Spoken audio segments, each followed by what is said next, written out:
নামাজ পাশাপাশি আমাদের পারিবারিক জীবনে, প্রতিদিনের জীবনে অনেক গুনাহ আমরা করি অথবা সওয়াব থেকে বঞ্চিত হই।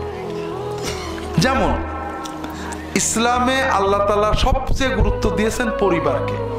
সবচেয়ে গুরুত্ব কি? আপনি যখন বাড়িতে যাবেন, আপনারা হুজুরদের সালাম দেন না? দেন, সওয়াব হবে। বউকে সালাম দেন তো? কেন? লজ্জা করে, ঠিক না? বউকে সালাম দিলে কি হয়, স্বামীকে সালাম দিলে কি হয় একটু শোনেন।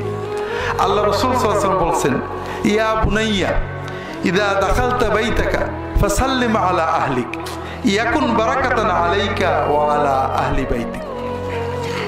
বাবা, তুমি যখন বাড়ি ঢুকবে তখন বউকে সালাম দেবে। যদি কোনো স্বামী স্ত্রীকে সালাম দেয়, স্ত্রী স্বামীকে সালাম দেয়, ছেলে মেয়ে বাবা মাকে সালাম দেয়, বাবা মা ছেলে মেয়েকে সালাম দেয়, বাড়ির লোকেরা নিজেদের আহলে আয়ালের সালাম দেয়, আল্লাহ সালামের কারণে ওই বাড়িটাকে সম্পূর্ণ বরকতময় করে দেন। কথা বুঝতে পারছেন? অন্য হাদিসে আসছে, ইন্নাল্লাহ দামিনুন সালাসা, আল্লাহ তাআলা 3 শ্রেণীর মানুষের নিজে জামিন হন। তার এক শ্রেণীর মানুষ যে বাড়িতে ঢোকার সময় সালাম দিয়ে বাড়ি ঢুকবে।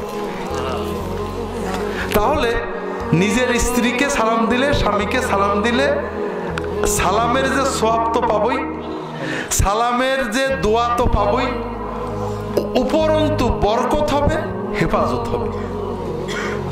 কিন্তু আমরা হুজুরের সালাম দিই, বন্ধুদের সালাম দিই, বউকে সালাম দিই না। আর বউ তো স্বামীকে সালাম দেয়ই না। লজ্জা লাগে। কেন লাগে? খুব ভালো করে বোঝেন। বউয়ের সাথে একসাথে শুয়ে থাকি, লজ্জা লাগে না? এক রিক্সায় চড়ে শ্বশুর বাড়ি যায়, লজ্জা লাগে না? সিনেমা হলে যায়, লজ্জা লাগে না? সালাম দিতে লজ্জা লাগে কেন? কারণ সালাম হলে সওয়াব হবে, বরকত হবে, হেফাজত হবে, শয়তান ঢুকতে পারবে না। একজনের লস হয়। কার? হ্যাঁ, ওই শয়তান লজ্জা ঢুকোই। হ্যাঁ, সি সি সি সি, কি লজ্জার কথা! নিজের বরের কেউ সালাম দেয়, নিজের বউকে কেউ সালাম দেয়। হাজরিন, শয়তানের কথা শুনবেন না নবীর সুন্নত নেবেন? আল্লাহ তাআলা সবাইকে তৌফিক দান করুন, আমিন।